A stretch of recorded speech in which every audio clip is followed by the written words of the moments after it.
Hello दोस्तों, नमस्कार। तो आपका स्वागत है टीचर एजुकेशन में। तो आज हम पढ़ेंगे क्लास 11 का चैप्टर 6 न्यायपालिका। हम जानेंगे इसके नोट्स, इंपॉर्टेंट क्वेश्चन जो पेपर में आते हैं, और आपको मैं गारंटी देता हूँ कि जो भी मैंने आपको नोट्स दिए उससे पेपर में 100% आता है।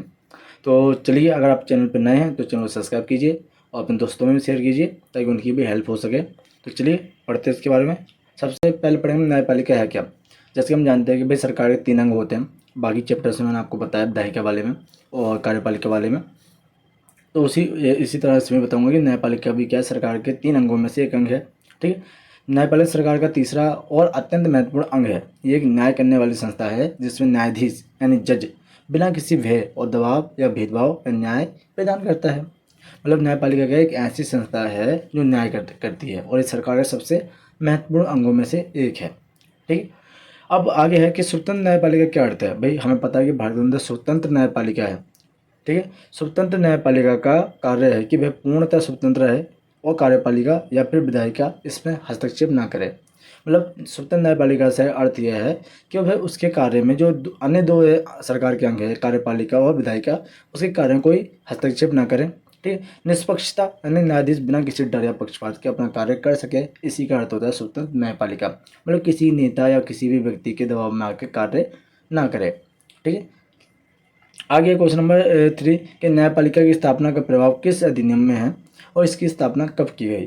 तो भारत सरकार अधिनियम 1935 में संघीय न्यायालय की स्थापना का प्रावधान किया गया। तो भाई ये क्वेश्चन बहुत बार पूछ लिया गया है कि जो भारतीय सरकार का अधिनियम है तो उससे ये व्यवस्था ली गई है 1935 के संघीय न्यायालय की स्थापना का प्रावधान। ठीक है।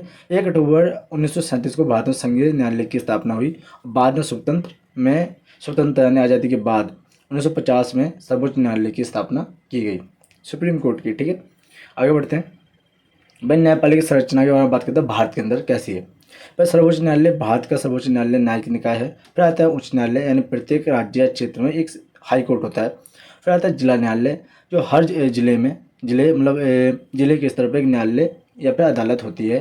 फिर आता है अधीनस्थ न्यायालय, यानी सब ऑर्डिनेट कोर्ट, यानी तहसील या स्थानीय स्तर पर न्याय देने वाली अदालतें। तो ये तो भारत के अंदर इतने प्रकार की अदालतें या सर्वोच्च न्यायालयों के प्रकार पाए जाते हैं।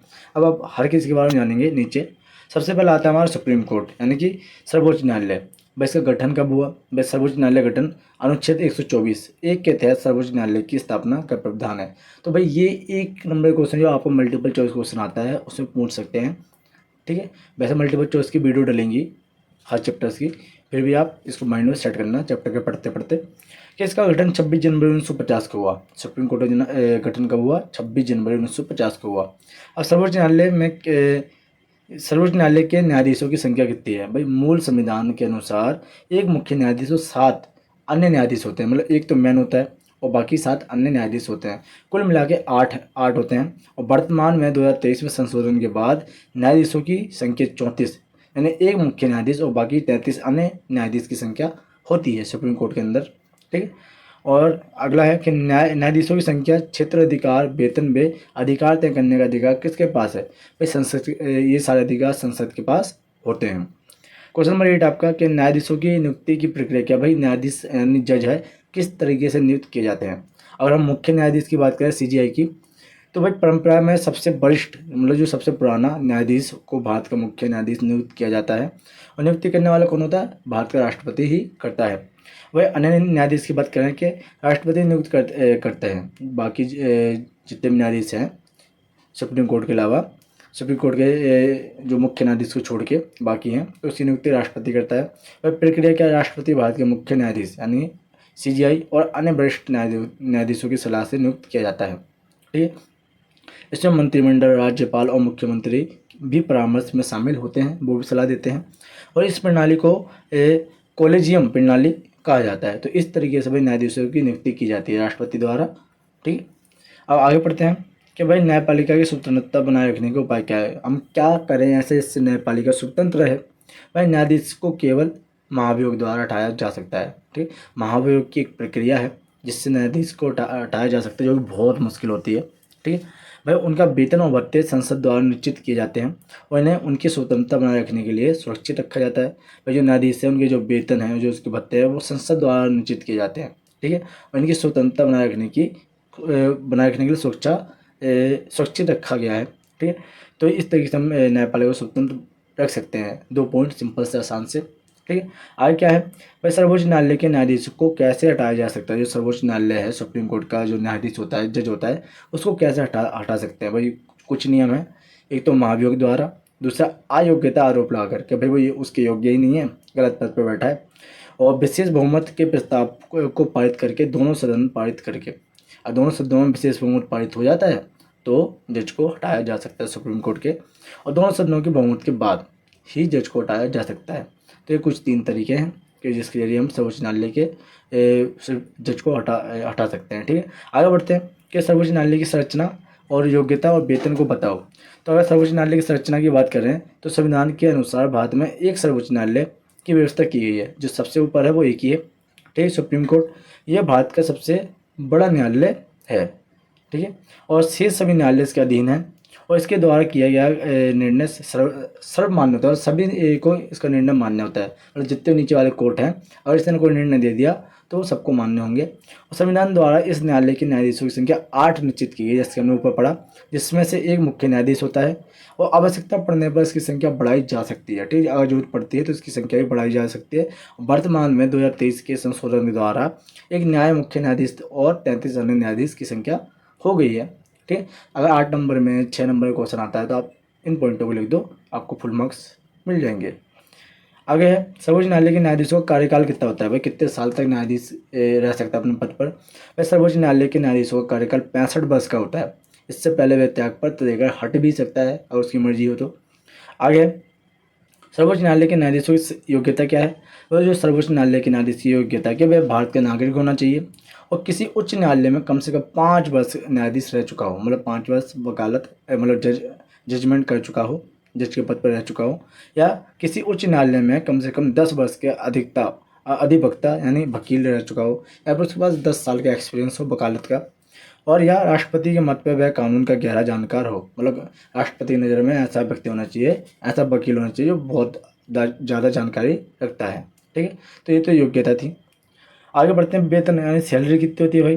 भाई पुराना संविधान के अनुसार मुख्य न्यायाधीश की सैलरी भाई 1 लाख मासिक, और अन्य न्यायाधीश की 90,000 मासिक मतलब महीने की आय थी। लेकिन जब से 2023 का संशोधन हुआ है तो मुख्य न्यायाधीश की 2,80,000 और अन्य न्यायाधीशों की 2.5 लाख मासिक इनकम हो गई है। इसके अलावा सरकारी आवास दिया जाता है, गाड़ी और भत्ता, पेंशन आदि सुविधाएं भी जज को मिलती हैं। आगे बढ़ते हैं कि भाई सर्वोच्च न्यायालय कार्य क्या है, आखिर ये कौन से कार्य जो करता है। भाई इसके फैसले सभी अदालत के लिए बाध्यकारी होते हैं। जितनी अदालत है सबको इसके फैसले को मानना पड़ता है। ये उच्च न्यायालय के न्यायाधीशों का तबादला कर सकता है, मतलब चेंजेस कर सकता है, उनको एक जगह दूसरी जगह भेज सकता है, और किसी अदालत का मुकदमा अपने पास मंगवा सकता है। अगर भाई इसको लगता है किसी अदालत ने किसी व्यक्ति का सही निर्णय नहीं किया तो वो उस मुकदमे की वापस सुनवाई कर सकता है। एक उच्च न्यायालय दूसरे उच्च न्यायालय में मुकदमा स्थानांतरित कर सकता है। जो एक उच्च न्यायालय का है उसका जो निर्णय लिया गया है वो दूसरे न्यायालय में भेज सकता है दोबारा से केस की सुनवाई करने के लिए। संविधान की व्याख्या और मौलिक अधिकार की रक्षा करना, और सबसे बड़ा कार्य तो उसका यह है कि भाई वह संविधान की व्याख्या करता है, हमें बताता है संविधान है क्या, उसके मौलिक अधिकार को भी हमको बताता है। आगे भाई सर्वोच्च न्यायालय क्षेत्र अधिकार, भाई यहाँ से कौन से अधिकार है सर्वोच्च न्यायालय के अंडर में आते हैं। भाई पहला तो है प्रारंभिक अधिकार क्षेत्र। भाई संघ और राज्य के बीच विवाद को निपटाता है। अगर संघ सरकार और राज्य सरकार यानी सेंट्रल गवर्नमेंट और स्टेट गवर्नमेंट के बीच कोई विवाद हो जाए तो उसका निपटारा यही करता है। विभिन्न राज्यों के बीच विवाद, अगर 2 स्टेट के बीच कोई विवाद हो जाए तो उसको निपटाने का कार्य भी यही करता है, और संविधान के अनुच्छेद 131 के तहत ये सभी कार्य कर सकता है। आगे क्या है, मौलिक अधिकार संबंधी अधिकार क्या है। भाई यदि किसी नागरिक को मौलिक अधिकारों का उल्लंघन होता है तो वह सीधे सर्वोच्च न्यायालय में याचिका दायर कर सकता है, और यह हमें मौलिक अधिकार का जो 32वां अनुच्छेद है यानी संवैधानिक उपचारों का अधिकार उसमें मिलता है। ठीक है, और तीसरा क्या, रिट जारी करने का अधिकार। भाई जो 5 रिट मिले हुए हैं संवैधानिक उपचारों के अधिकार में वो यही जारी करता है हमारी रक्षा हेतु। अगला क्या, अपीलीय अधिकार क्या है। बस सर्वोच्च न्यायालय भारत का सर्वोच्च अपीलीय न्यायालय है। ये उच्च न्यायालय में निर्णय के विरुद्ध अपील कर सकता है। ठीक है, जो सर्वोच्च न्यायालय है वो भारत का सबसे बड़ा अपीलीय न्यायालय है। उच्च न्यायालय में निर्णय के विरुद्ध अपील की जा सकती है। इसके लिए आगे क्या है, बस सलाहकारी अधिकार क्षेत्र, भाई सलाहकार अधिकार क्षेत्र है। इसके बाद संविधान के अनुच्छेद में 143 के तहत भाई राष्ट्रपति किसी भी कानून या जनहित याचिका के मामले में सर्वोच्च न्यायालय से सलाह मांग सकता है, क्या भाई ये चीज़ ठीक है या नहीं है, कोई याचिका आती है तो। आगे क्या, व्याख्यात्मक क्षेत्र अधिकार, बस सर्वोच्च न्यायालय संविधान का अंतिम व्याख्यात्मक होता है, भाई यही संविधान की व्याख्या करता है और संविधान कानून की व्याख्या करना इसका कार्य है। ठीक, क्वेश्चन नंबर 12 की ओर बढ़ते हैं। क्वेश्चन नंबर 12 है, सर्वोच्च न्यायालय को सबसे बड़ा न्यायालय क्यों माना जाता है। भाई ये भारत का सर्वोच्च न्यायालय और अंतिम न्यायालय है, इसके द्वारा दिया गया फैसला अंतिम होता है। ये संविधान के विरुद्ध बनाए गए कानून को रद्द कर सकता है और न्यायिक पुनरावलोकन का अधिकार भी इसी के पास है और एक केंद्र और राज्य के बीच विवादों का निपटारा करता है। इसके निर्णय के विरुद्ध किसी अन्य न्यायालय में अपील नहीं की जा सकती है, सर्वोच्च न्यायालय के विरुद्ध में इसके निर्णय की आलोचना संसद में भी नहीं की जा सकती है। इसीलिए सर्वोच्च न्यायालय को भारत का सबसे बड़ा और सर्वोच्च न्यायालय माना जाता है। ऊपर हमने जितने सर्वोच्च न्यायालय के बारे में पॉइंट पढ़े उसके में शॉर्ट फॉर्म में लिखे हुए हैं ये। ठीक है, ये क्वेश्चन आता है अगर कि भाई सर्वोच्च न्यायालय सबसे बड़ा न्यायालय क्यों माना जाता है, तो आप ये सारे पॉइंट लिख सकते हो। ठीक है, ईजी है और सिंपल है, याद रखने लायक है आपके लिए, ईजिली आप याद रख सकते हो। आगे बढ़ते हैं, भाई उच्च न्यायालय पे आते हैं। अब हाई कोर्ट, अभी तक तो हम सुप्रीम कोर्ट के बारे में पढ़ रहे थे, अब हाई कोर्ट की क्या पावर्स हैं, उसकी योग्यता क्या है, उसका गठन कब हुआ, ये पढ़ेंगे। वो सिंपल पॉइंट में, ज़्यादा बड़ा नहीं खींचेंगे इसको। भाई पहला तो है संरचना की बात करें तो संविधान के भाग 4 अनुच्छेद 214 से 231 में उच्च न्यायालय का प्रावधान दिया गया है। भाई प्रत्येक राज्य में एक उच्च न्यायालय होता है और कई राज्यों के लिए एक संयुक्त उच्च न्यायालय भी हो सकता है। ठीक है, इसमें एक मुख्य न्यायाधीश और अन्य न्यायाधीश होते हैं, मतलब एक तो चीफ जस्टिस, मतलब एक मुख्य न्यायाधीश होता है, बाकी अन्य न्यायाधीश भी इसमें होते हैं सर्वोच्च न्यायालय की तरह। और न्यायाधीशों की संख्या निर्धारित नहीं है, राष्ट्रपति आवश्यकता अनुसार नियुक्त करता है। भाई जितनी आवश्यकता है, कम है ज़्यादा है, बढ़ा कर सकता है, कम भी कर सकता है। वर्तमान में भारत में 25 उच्च न्यायालय हैं पूरे भारत के अंदर। ठीक है, अब कार्यकाल की बात करें तो भाई उच्च न्यायालय के न्यायाधीश का कार्यकाल 62 वर्ष की आयु तक होता है।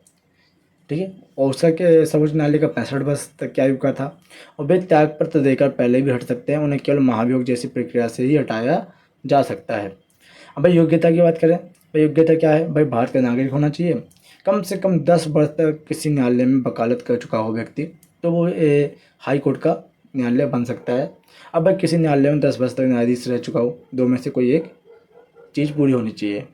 आगे शक्तियों की बात करते हैं तो इसके बाद क्या सकते हैं, भाई मौलिक अधिकार की रक्षा हेतु रिट जारी करता है, ये भी अपने क्षेत्राधिकार में आने वाले मामलों की सुनवाई करता है और अधीनस्थ छोटे न्यायालय जिला न्यायालयों पर नियंत्रण और पर्यवेक्षण भी रखता है।